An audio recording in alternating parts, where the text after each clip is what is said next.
नमस्कार साथियों, आप सबका स्वागत है मेरे चैनल पर। आज का विषय मैंने लिया है शनि की साढ़े साती और ढैया। मेरे एक परिचित डॉक्टर है। एक दिन उनका फोन मेरे पास आया कि उनकी लाइफ में अब शनि की साढ़े साती आने वाली है और वह बड़े चिंतित थे। उन्होंने कहा कि क्या उनकी लाइफ में अब बहुत सारी उथल पुथल आ जाएगी। अभी तक तो उनकी जिंदगी बड़े आराम से जा रही है। तो मैंने उनको कहा ऐसा कुछ भी नहीं होगा। पर फिर मुझे लगा कि इस विषय पर एक वीडियो तो बनाना ही चाहिए। तो यह वीडियो मैं आपके सामने लेकर आया। आइए इसके बारे में जानते हैं।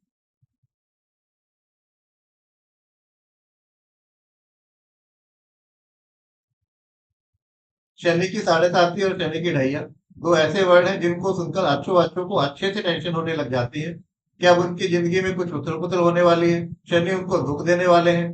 एक नेगेटिव थॉट प्रोसेस उनके मन पर हावी हो जाता है। तो क्या सच में हमें शनि से डरने की जरूरत है?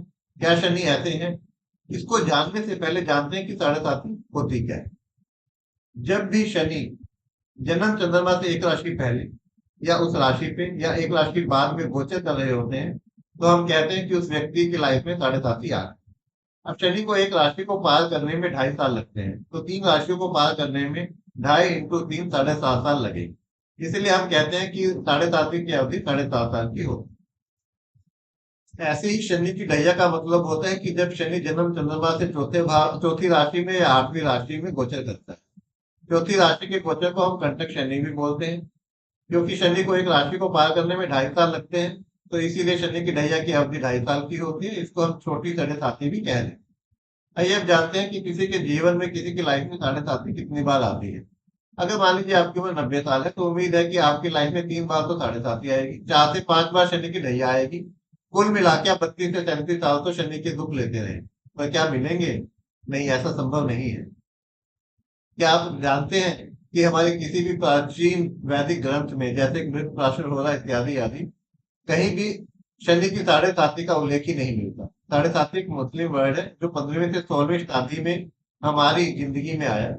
अगर हम किसी पुराने ज्योतिषाचार्य के जो 1950 से पहले के हैं उनसे पूछे कि इसकी लाइफ में साढ़े साती क्या गुल खिलाएगी तो वह कहेगा कि हम तो साढ़े साती देखते ही नहीं। इसका मतलब बिजनेस पर्पज के लिए 1950 के बीच में 1950 के बाद ही हमारे समाज में शनि की साढ़े साती का डर बिठाया। मान लीजिए किसी की लाइफ में शनि की साढ़े साती चल रही है। अब वह पंडित जी को अपनी कुंडली दिखाने के लिए जाता है तो पंडित जी ने उसको देख के बोला कि भाई आपकी कुंडली में तो शनि की साढ़े साती चल रही है, ऐसा करिए आप ये उपाय कीजिए तो इससे आपकी शनि की साढ़े साती आपको तंग नहीं करेगी। तो क्या उपाय करने से शनि की साढ़े साती खत्म हो जाएगी? यह केवल एक बिजनेस पॉइंट ऑफ व्यू से फैलाया हुआ भ्रम है, इसके अलावा कुछ भी नहीं।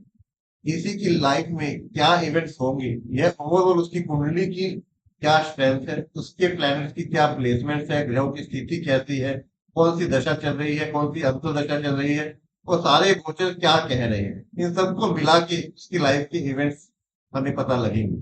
किसी भी एक प्लैनेट्स की गोचर से उसके जीवन की दिशा डिसाइड नहीं हो सकती। अगर उसकी कुंडली स्ट्रॉन्ग है, अगर उसकी कुंडली में अच्छी प्लेसमेंट है, एक अच्छी दशा का प्रभाव चल रहा है तो उस समय शनि की साढ़े साती या शनि की ढैया पे कोई भी ज्यादा इफेक्ट नहीं डालती।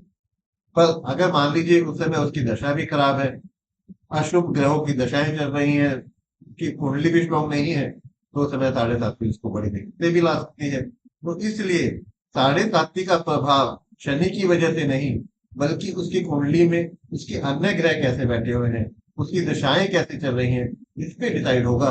शनि की गोचर से नहीं डिसाइड होगा। देखिए कोई गोचर भी तभी फल दे सकता है जब वह दशा उसके लिए अनुमति दे। अगर एक दशा के अंदर एक पर्टिकुलर इवेंट हो नहीं सकता तब चाहे गोचर वो अच्छा हो या खराब हो वह आपकी लाइफ में कोई इम्पैक्ट नहीं लाए। अगर आपकी दशा अच्छी चल रही है तो साढ़े साती चल रही हो या ढैया चल रहा हो उसका असर आपकी लाइफ में बहुत ही मिनिमम होगा।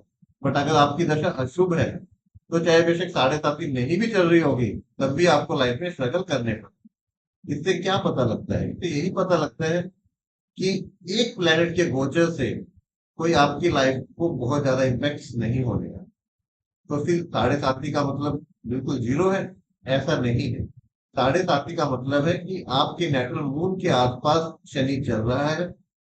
और जो मून है वो आपके मन का कार है। इसका मतलब क्या है कि 5 से 10% नॉर्मल रूटीन टाइम से उस समय आपके मन के ऊपर कहीं ना कहीं ज्यादा फैटीग होगा। तो यह फैटीग अच्छे के लिए भी तो हो सकता है। तो इसलिए बड़ा स्पष्ट है कि 7:30 से बिल्कुल भी ना। अब अब आप कुछ एग्जाम्पल देखिए।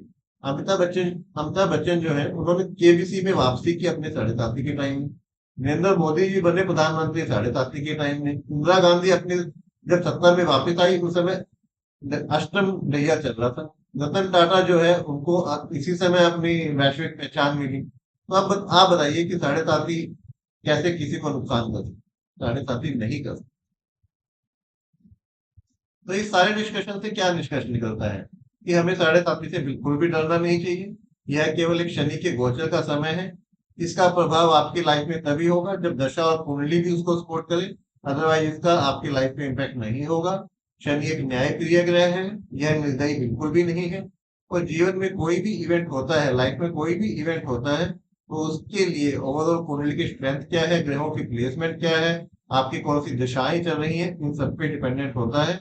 यह कभी भी किसी एक पर्टिकुलर ग्रह के गोचर से नहीं होता है। तो इसलिए हमें कभी भी 7:30 से डरना नहीं चाहिए। और अगर आपको मेरा यह वीडियो पसंद आया हो तो इसको लाइक कीजिए, शेयर कीजिए, कमेंट कीजिए, सब्सक्राइब कीजिए। और अगर आप वैदिक ज्योतिष को सीखना चाहते हैं तो मुझसे कांटेक्ट करें। मेरे कांटेक्ट नंबर यहाँ पर दिए गए। धन्यवाद।